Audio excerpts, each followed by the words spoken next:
사랑하는 성도 여러분, 하나님의 평강이 가득 넘치시길 바랍니다. 오늘 우리가 함께 대할 말씀은 창세기 9장 26절로 27절에 있는 말씀입니다. 그는 또 말하였다. 셈의 주 하나님은 찬양을 받으실 분이시다.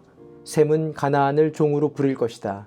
하나님이 야벳을 크게 일으키셔서 셈의 장막에서 살게 하시고 가나안은 종으로 삼아서 셈을 섬기게 하실 것이다.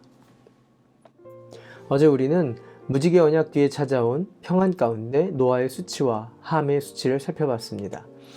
하나님은 사람이 홍수 뒤에 선하여지고 변하였기 때문에 언약을 맺으신 것이 아니라 노아의 예배를 받으시고 언약을 맺으신 것을 보여주셨습니다.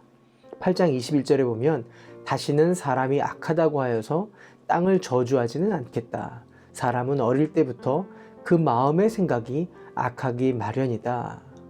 노아와 노아의 가족 역시 선하고 온전해서 구원받은 것이 아니라 하나님의 은혜 가운데 예배를 통해서 날마다 거룩해져가는 자들이었기 때문에 그들에게도 하나님은 은혜를 부어주신 것입니다. 그런 노아에게도 수치가 드러난 것이고 이를 본 함도 그 수치를 수치로 여기지 않는 것이 드러난 사건입니다.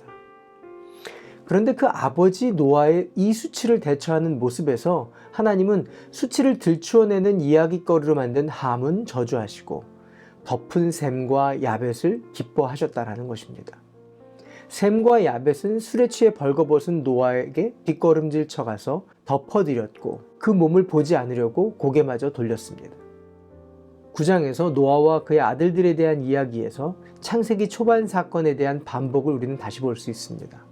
그리고 하나님이 무엇을 중요하게 여기시는지를 우리는 알 수 있습니다. 에덴 동산을 허락하시고 그 평안과 풍요 속에서 하나님의 형상을 담아 아담과 하와를 지으시고 그들 가운데 사명을 허락하셨습니다. 욕심에 이끌리지 않고 사명을 감당하게 하신 것입니다. 그러나 사단의 속임수로 인해서 욕심에 이끌리고 하나님의 말씀을 어기며 죄를 짓고 수치가 드러나는 일이 벌어진 것입니다. 노아 역시 땅의 저주가 그치고 다시 허락된 풍요와 평안 속에서 온전함을 놓치게 되는 일이 벌어진 것입니다. 그리고 수치가 드러나게 됩니다. 하나님은 아담과 하와가 범죄함으로 드러난 수치를 덮으시기 위해 동물을 취해서 그 가죽으로 그들에게 옷을 입혀 수치를 가리셨습니다. 셈과 야벳도 그 아버지의 수치가 드러났을 때 함과 같이 그 수치를 들추거나 이야깃거리로 만든 것이 아니라 겉옷으로 그 수치를 덮으며 고개마저 돌린 것입니다. 노아는 이 일을 두고 함에게는 저주를 그리고 셈과 야벳에게는 축복을 합니다. 창세기는 출애굽한 이스라엘 백성에게 하나님이 어떠한 하나님인지를 설명하시는 교과서입니다. 하나님이 기뻐하시는 것이 무엇이며 하나님이 싫어하는 것이 무엇인지를 백성에게 가리키는 것입니다. 하나님은 죄를 깨닫게 하시지만 들추고 공격하고 수치를 이용하시는 하나님이 아니라 덮으시고 싸매시는 하나님이십니다. 어떤 면으로 보면 함에게 그닥 큰 잘못이 있어 보이지 않을 수 있습니다. 그러나 함이 하나님의 마음을 가지고 있지 않았다라는 것, 다시 말해서 예배자가 가져야 할 긍휼함을 입은 은혜가 없었기 때문에 하나님은 함을 기뻐하지 않으신 것입니다. 비록 그 아비 노아가 수치를 보였다 하더라도 함이 해야 할 것은 그 수치를 계속 보는 것이 아닙니다. 함이 그의 아비 벌거벗은 몸을 보았다라고 쓰인 여기서 보다라는 뜻은 실수로 보거나 혹은 스쳐서 보았다라는 뜻이 아니라 깊은 의미에서 관찰하였다, 비판하였다라는 뜻을 지니고 있습니다. 다시 말하면 허물을 판단하고 비판하기 위해 관찰했다라는 의미입니다. 그리고 그 내용을 셈과 야벳에게 두 형들에게 알린 것입니다. 다시 말하면 그 아비의 허물의 판단자가 되었고 심판자가 되었다라는 것입니다. 하나님은 이것을 기뻐하지 않으셨다라는 겁니다. 함 속에 예배자가 가져야 할 긍휼함의 은혜가 없고 자기의 의와 정의로 판단자가 되었다라는 겁니다. 본문은 세운 질서에 대한 권위에 대한 말씀을 하시는 것도 아니고 잘못에 대해서 잘못이 아니라고 무마하시는 것도 아닙니다.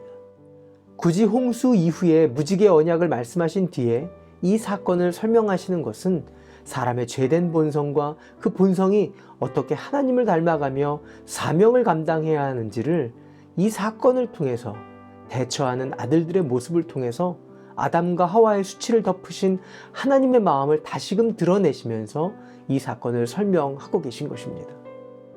사람은 예배를 통해 긍휼함을 입은 은혜로 살 때에 아버지 하나님을 닮아가며 사명을 감당할 수 있게 됩니다.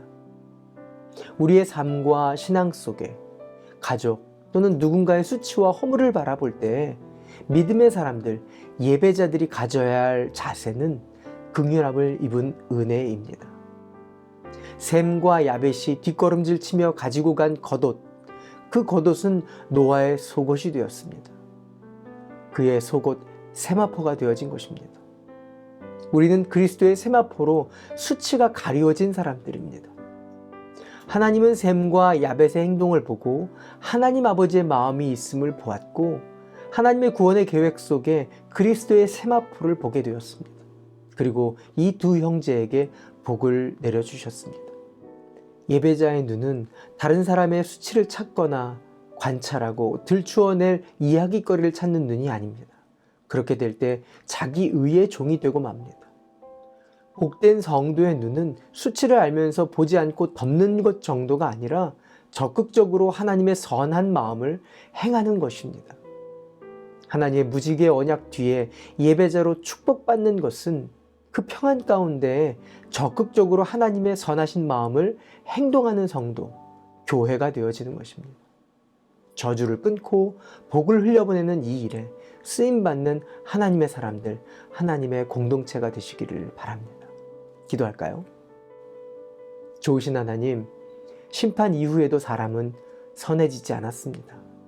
사람이 하나님의 형상을 닮아가는 것은 하나님의 긍휼함을 입은 은혜로 예배드리는 자가 될 때 새롭게 되는 줄 믿습니다. 그 하나님의 긍휼을 보는 눈을 가지게 하옵소서. 예수님의 이름으로 기도합니다. 아멘. 오늘도 성령님과 동행하시는 하루 되시길 바랍니다. 화이팅!